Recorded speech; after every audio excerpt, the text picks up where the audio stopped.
Sur ce podcast, je te propose un truc. Tant que je suis dans tes oreilles, tu fais quelque chose de bien pour toi. Tu peux ranger ta chambre ou ton appart, et si t'es pas chez toi, tu peux te redresser. Ça va te faire du bien. Vas-y, redresse-toi. T'inquiète, c'est pas bizarre, personne ne sait que je te parle. Je m'appelle Elio, c'est moi ton hôte, et je te souhaite un excellent épisode. Salut, j'espère que tu vas bien. On se retrouve aujourd'hui pour revoir ensemble une magnifique règle du livre Au-delà de l'ordre de Jordan Peterson, comme d'habitude, comme chaque dimanche. Alors aujourd'hui, c'est le dernier dimanche avant une petite pause qui va durer quelques mois, étant donné que le mois prochain, on a des épisodes de podcast avec des invités qui ont participé à mon Reboot Camp, histoire que tu puisses voir en fait les différents profils, les différents parcours, et ça va être très intéressant en fait de faire ces épisodes. Et ça va me permettre aussi de faire un bon lancement pendant tout le mois de novembre pour le Reboot Camp 2025. Novembre-décembre, du coup, lancement plus préparation du reboot. Janvier, ça va être Reboot Camp. Février aussi Reboot Camp probablement. Et donc, on peut dire qu'on se retrouvera pour les 4 dernières règles à partir du mois de mars. Mais en même temps, je ne suis pas certain exactement de où je serai en mars 2025, parce que pour l'instant, on est à Budapest. Et possible qu'on décide de partir ailleurs, donc selon les déplacements. Bref, je préfère pas m'engager à quoi que ce soit, mais en tout cas, dis-toi qu'il y aura très probablement pas les 4 derniers épisodes avant le mois de février. Mais dès la semaine prochaine, du coup, je te ferai l'épisode d'introduction où je te donnerai le planning des épisodes suivants, du coup, avec mes invités. Et ensuite, tout le mois de novembre et début décembre, on aura des invités qui vont venir nous parler de choses intéressantes.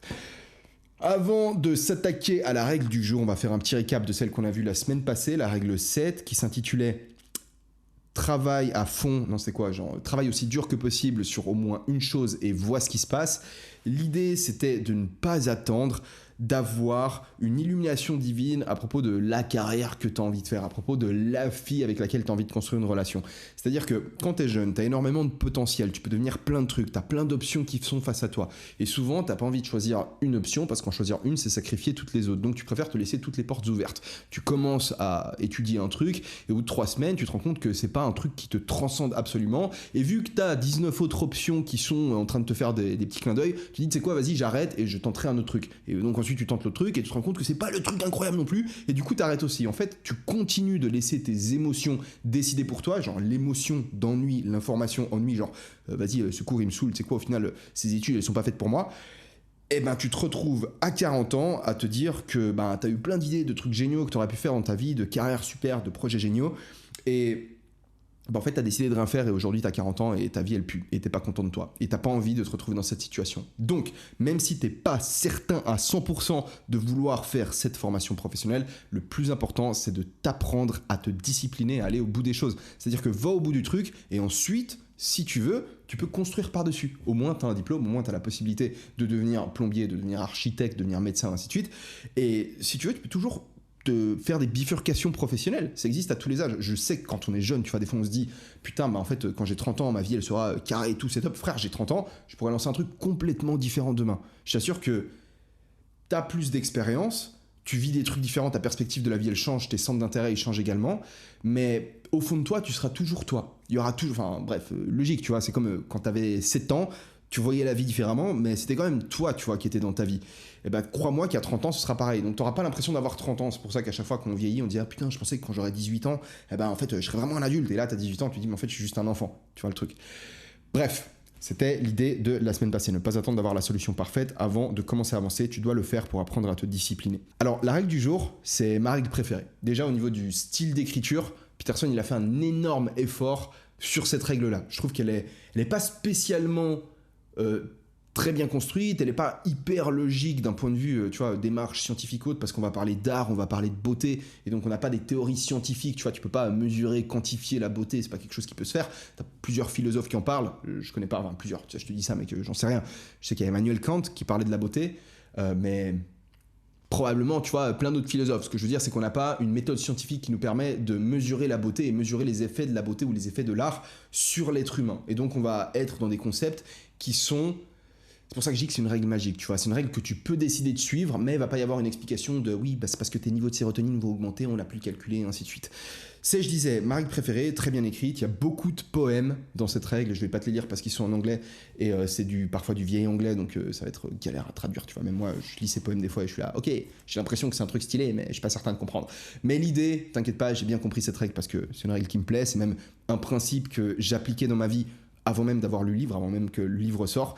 Et je peux te le dire que même si c'est pas prouvable ou quantifiable, encore une fois, avec une méthode scientifique traditionnelle, c'est quelque chose que tu peux ressentir au fond de toi. Et si tu le désires, à la fin de cet épisode, tu vas pouvoir prendre 30 minutes à 1 heure pour commencer à mettre cette règle en application. Et je ne suis pas en train de te parler de faire une réorganisation complète de ton espace de vie, de retaper toute la déco. Tu vas pouvoir faire un petit truc qui va te permettre de commencer à inviter la beauté dans ton lieu de vie.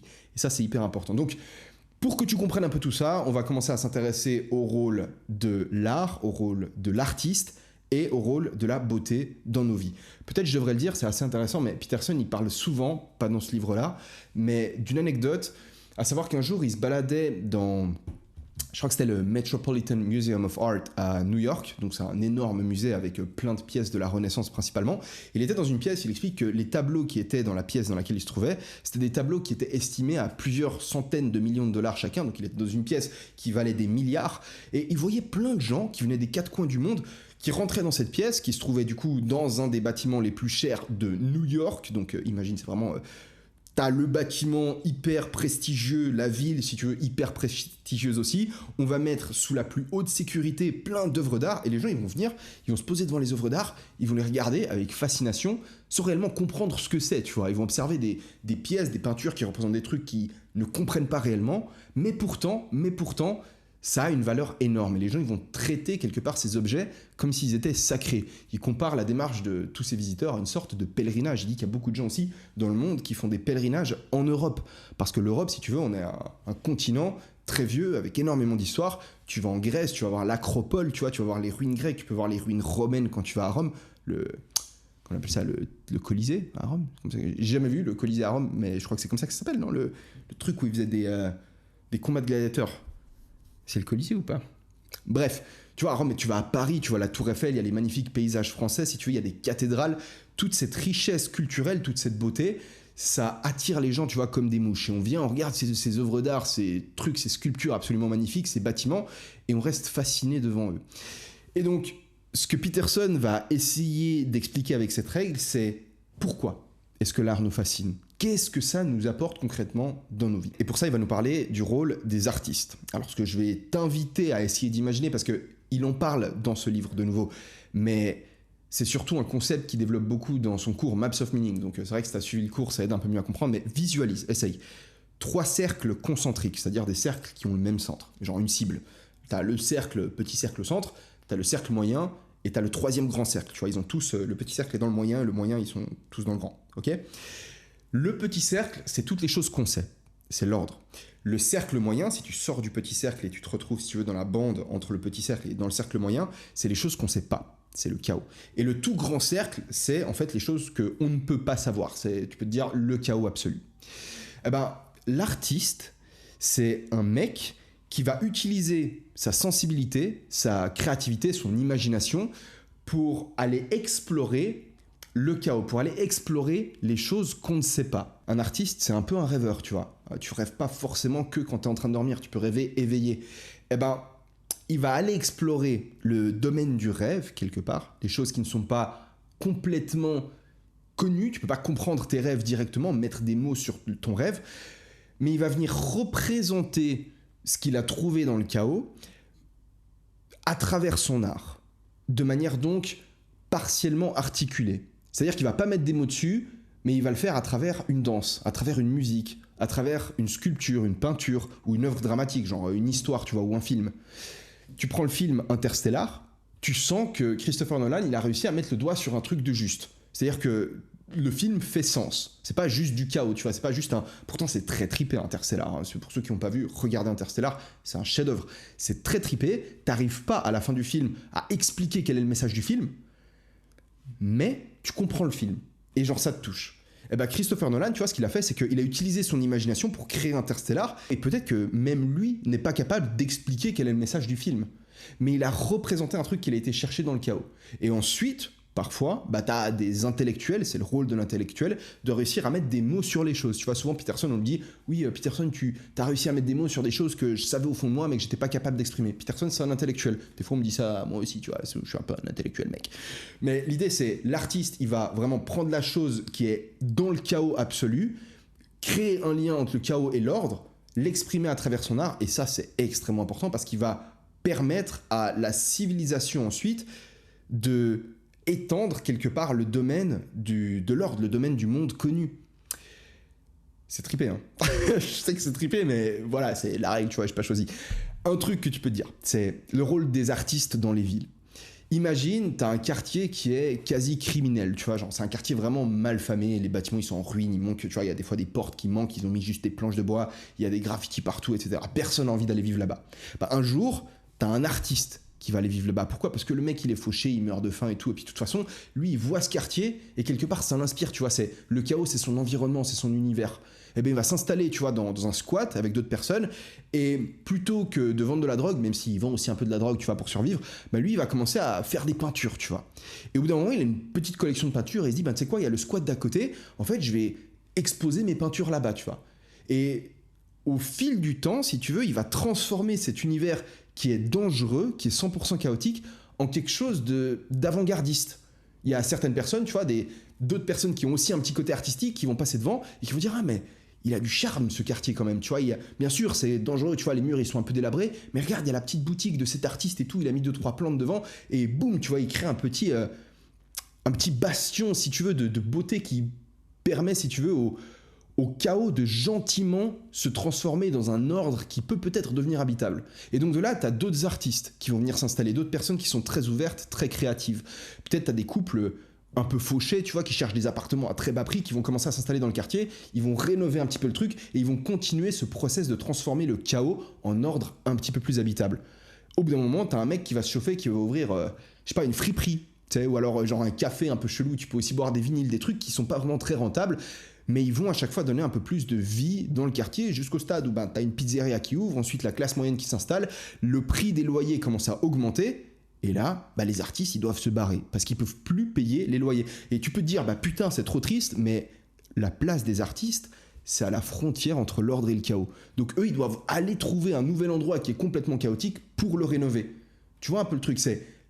Et encore, on parle des artistes, mais les artistes, quelque part, font partie des gens qui sont créatifs. Et je pense que les gens créatifs, à chaque fois que tu fais recours à ton imagination créative pour étendre le domaine du monde connu, pour aller explorer l'inconnu si tu veux, tenter un nouveau truc, voir si ça fonctionne, t'es ce médiateur quelque part, cette personne qui navigue entre l'ordre et le chaos pour transformer le chaos en ordre habitable. Et donc les artistes, la plupart, comme je te le disais, ils meurent de faim. C'est assez difficile, tu vois, de survivre en tant qu'artiste. C'est dangereux de vivre dans le chaos. Mais de temps en temps, t'as un mec qui va avoir une vision, qui va avoir un rêve, et qui va traduire cette vision dans son art. Ça peut être une peinture, ça peut être une musique, et bam, ça fonctionne. Il a ramené un truc qui parle à tout le monde. Et boum, en fait, le mec, il sort un tube, tu vois, qui fait 500 millions de dollars, de milliards, de je sais pas quoi, et il a un succès interplanétaire. Tu regardes les artistes, les plus grands chanteurs, les plus grands musiciens, les plus grands peintres, les plus grands réalisateurs, et c'est tous des mecs qui sont un peu tripés, tu vois, généralement. Parce que ils sont constamment en train d'explorer, si tu veux, le domaine de ce que personne ne sait. Donc ça, c'est le rôle de l'artiste, l'exploration du chaos. Maintenant, on va parler un peu de beauté, parce que c'est un peu dans le thème du jour, tu vois, rendre une des pièces de ta maison aussi belle que possible. Peterson, il nous explique que quand il était petit, il connaissait son quartier dans les moindres détails. Il connaissait chaque allée, il connaissait chaque maison, la couleur de chaque maison, où est-ce qu'il y avait les meilleures cachettes, où est-ce que la route, elle était un petit peu craquelée, tu vois, on dit une craquelure, enfin bref, tu sais, où il y avait un peu des fissures sur la route, il connaissait tout. Et aujourd'hui, il a beau vivre dans le même quartier depuis des années, il ne connaît pas son nouveau quartier avec le même niveau de détail. Et en fait, il pense que c'est à cause de ça qu'il a plus le sentiment de se sentir à la maison. Et je trouve ça hyper intéressant, tu vois, parce que j'ai jamais eu autant le sentiment de me sentir à la maison que quand j'étais petit et que je connaissais tous les petits recoins de mon quartier, que je connaissais la couleur du chat du voisin et tous ces petits détails, tu vois. Autre exemple, quand il se baladait avec ses enfants, quand ses enfants avaient entre 2 et 3 ans, lui il était en pleine explosion, si tu veux, dans sa carrière professionnelle, il expliquait que pour lui c'était difficile de sortir avec eux. Parce qu'il avait besoin de savoir exactement quand est-ce qu'ils allaient rentrer, où est-ce qu'ils allaient aller exactement, pour faire quoi. Il avait besoin de pouvoir s'organiser parce qu'il avait tout un tas d'objectifs, tout un tas de choses à faire pendant sa journée. Et sortir avec des enfants en bas âge, c'était une tâche qui était très stressante pour lui. Et il explique que c'était pas l'état d'esprit quelque part à adopter si tu voulais pouvoir profiter d'une balade avec tes enfants. Et donc il était régulièrement stressé, tu vois, quand il sortait avec eux, il était là, putain, il était dans sa tête, tu vois, à penser ce qu'il allait devoir faire après.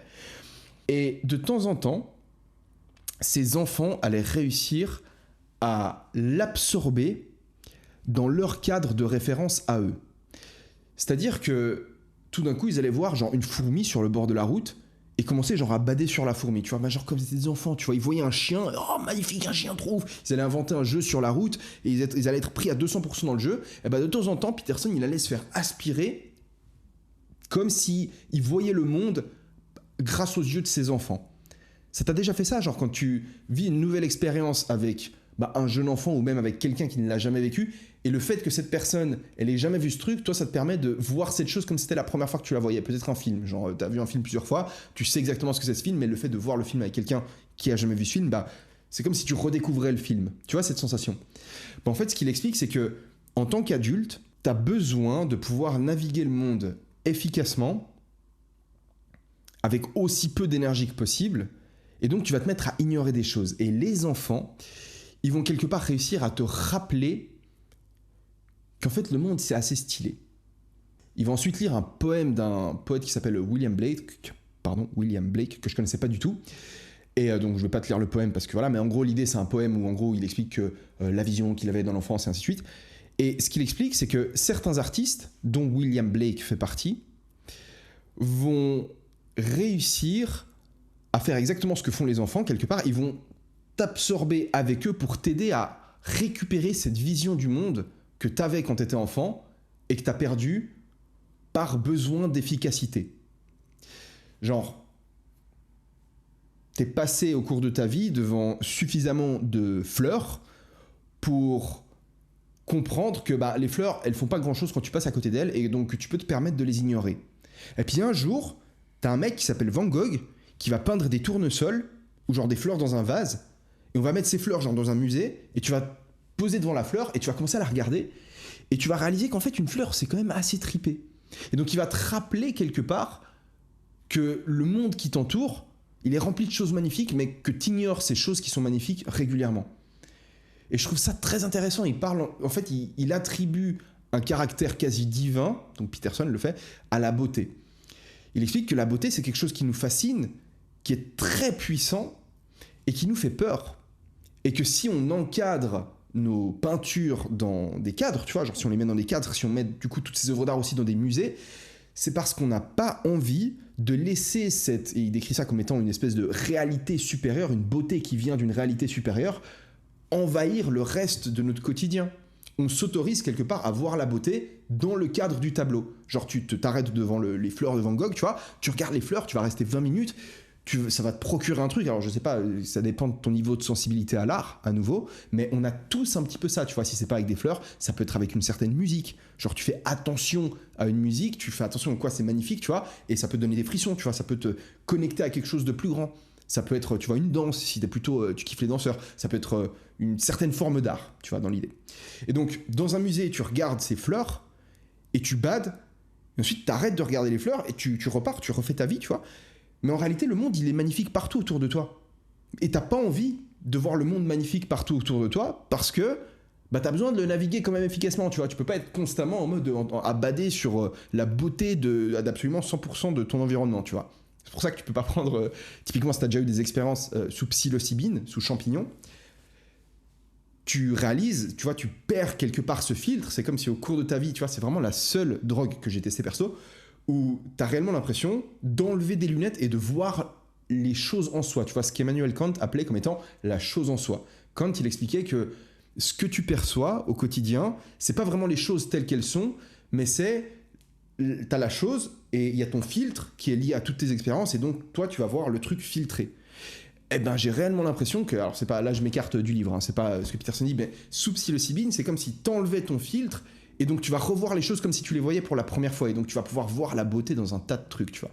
Mais tu peux pas être sous champignon en permanence parce que quand t'es sous champignon, tu vois, t'es pas dirigé vers un but. T'es pas en mode vas-y focus, vas-y j'atteins mes objectifs et ainsi de suite, t'es dans la contemplation, tu vois. Et tu fais ça tous les jours de ta vie, en fait tu finis très mal. Ça peut être intéressant comme expérience, alors de nouveau je suis pas là à vous recommander quoi que ce soit, tu vois, vous faites ce que vous voulez, vous êtes des grandes personnes. Mais l'idée, c'est que, à nouveau, pour revenir un petit peu là-dessus, cette beauté, quelque part, ça nous fait peur. On n'a pas envie de la voir autour de nous. Et donc, on va enfermer les œuvres d'art dans des cadres. On va mettre tous ces cadres dans un musée. Et parfois, on va s'autoriser à aller dans un musée, à rentrer en contact avec cette beauté qui a un caractère divin, pour ensuite repartir. C'est intéressant hein, quand même comme façon. Alors, je sais pas si ça vous touche tous, forcément, mais perso, je suis très sensible à l'art. J'ai eu une expérience où c'était en voyage d'études. Je ne vais pas dire avec qui exactement c'était, mais en gros, genre, on est parti à Amsterdam en voyage d'études. Et c'était l'époque où je crois que je commençais plus ou moins, enfin je crois que ça faisait 1 an déjà que je fumais un peu de bœuf. Et donc on est allé à Amsterdam avec des potes de ma classe, j'avais vraiment plein de potes qui fumaient dans ma classe. Et on était complètement éclatés. Et ensuite on allait au musée Van Gogh. Donc c'était organisé, alors les profs ils nous laissaient par moments partir de notre côté. Et ensuite on devait se retrouver, et là on s'est tous retrouvés pour aller au musée Van Gogh. Et un des 2 profs qui nous accompagnait, c'était un prof d'histoire de l'art. Et moi j'ai toujours kiffé l'histoire de l'art, je trouvais ça stylé. Mais là mec...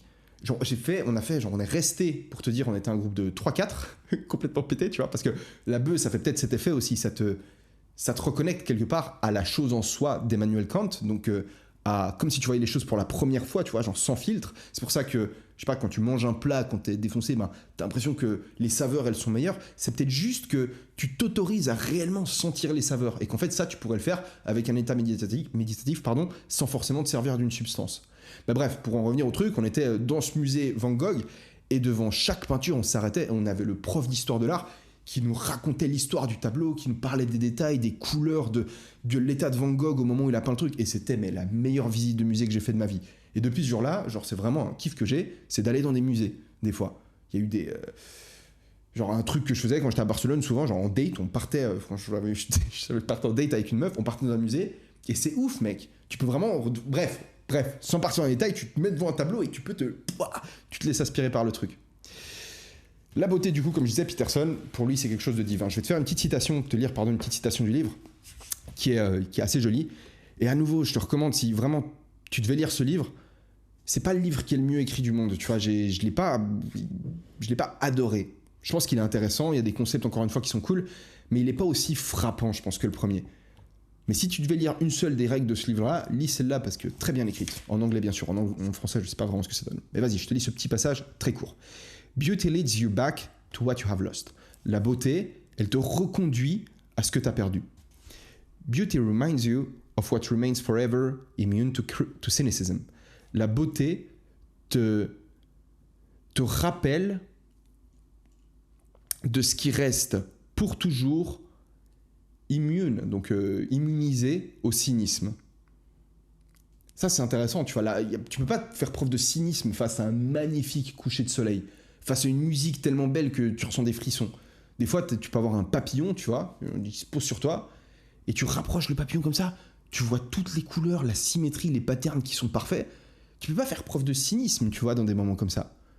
Il y a des mecs qui, enfin, je te le dis, hein, genre quand tu vas à Barcelone, j'étais à Barcelone, je suis passé une fois devant la Sagrada Familia, c'est assez ouf, parce que la Sagrada Familia, tu vois, c'est une cathédrale gothique, comme la cathédrale Notre-Dame à Paris, et elle est magnifique. Par contre, elle est en construction, et je sais qu'ils ont annoncé la fin de la construction, ils l'ont annoncé plusieurs fois, mais là, ils l'ont annoncé pour de vrai, je crois fin 2025 ou 2026, un truc dans le genre.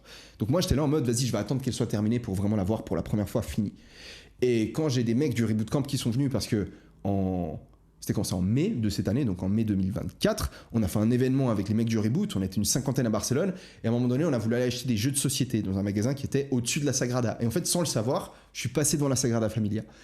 Et tu vois des gens réellement qui face à un monument, mais qui se mettent à pleurer. Alors, il y a peut-être aussi un côté, ils sont aussi chrétiens ou autre, c'est symbolique, si tu veux, plus forte pour eux, mais je pense pas que tu aies besoin de comprendre quelque part le message qu'il y a devant quelque chose qui est magnifique. Genre, tu vois le Grand Canyon, il n'y a pas de message devant le Grand Canyon, aux US. Quand tu vois une énorme forêt, quand tu arrives au sommet d'une montagne, tu vois les nuages, tout ça, il n'y a pas vraiment de message, tu vois. Mais c'est quelque chose qui est au-dessus de toi, tu vois, quelque chose qui te dépasse. Bref. Et tu peux pas faire preuve de cynisme, comme je disais, c'était ça le lien. Beauty beckons in a manner that straightens your aim. La beauté t'appelle d'une manière qui rigidifie ta visée, si tu veux, qui te permet d'avoir une visée plus forte. C'est quelque part un truc, c'est comme un aimant, tu vois. Many things make life worth living. Plein de choses font que la vie vaut la peine d'être vécue. Love, play, courage, gratitude, work, friendship, truth, grace, hope, virtue and responsibility. But beauty is among the greatest of these. Il y a plein de choses qui font que la vie vaut la peine d'être vécue. L'amour, le jeu, le courage, la gratitude, le travail, l'amitié, la vérité, la grâce, l'espoir, la vertu et la responsabilité. Mais la beauté fait partie des plus grandes de ces choses-là. Très joli. Ensuite, tu vois, c'est vraiment entouré de poèmes, hein, vraiment tout son truc. Mais donc voilà, Peterson, il explique que la beauté, ça c'est le petit truc que tu dois retenir, la beauté, ça a un caractère quasi divin. Et donc, on va pouvoir assembler toutes les pièces du puzzle. L'idée de cette règle, c'est d'inviter la beauté dans ton environnement. Première étape, tu ranges ta chambre, tu fais de l'ordre, tu réduis le chaos. Donc tu as envie d'avoir un espace qui est full ordre pour pas... Chaque matin, quand tu te réveilles, tu as des piles de papier, tu vois, qui sont posées sur ton bureau et tu es complètement perdu et tu es dans un état d'anxiété constant parce que tu vois toutes ces choses qui sont quelque part un mystère. Et quand tu as du chaos autour de toi, tu peux pas te focaliser réellement sur quelque chose et commencer à explorer par toi-même le chaos. C'est un concept qu'on développe de nouveau beaucoup dans le reboot. J'explique aux mecs que si tu as envie de pouvoir lancer un projet pro, d'investir pleinement dans tes études et ainsi de suite, c'est du chaos. Tu vas découvrir des nouvelles choses, tu veux rencontrer une nouvelle meuf, c'est du chaos, hein, elle va faire des trucs, tu seras même pas prêt. Donc en fait, ce que tu veux, c'est avoir dans ton environnement de l'ordre. Parce que si tu as de l'ordre dans ton environnement, ça te donne des appuis solides. Ok, tu sais à quoi t'attendre dans ta chambre, tu sais ce qui se passe dans ta chambre, et à partir de là, tu peux explorer le chaos. Une fois que ta chambre est en ordre, l'idée, c'est d'inviter un petit élément de beauté. Tu vas acheter une œuvre d'art.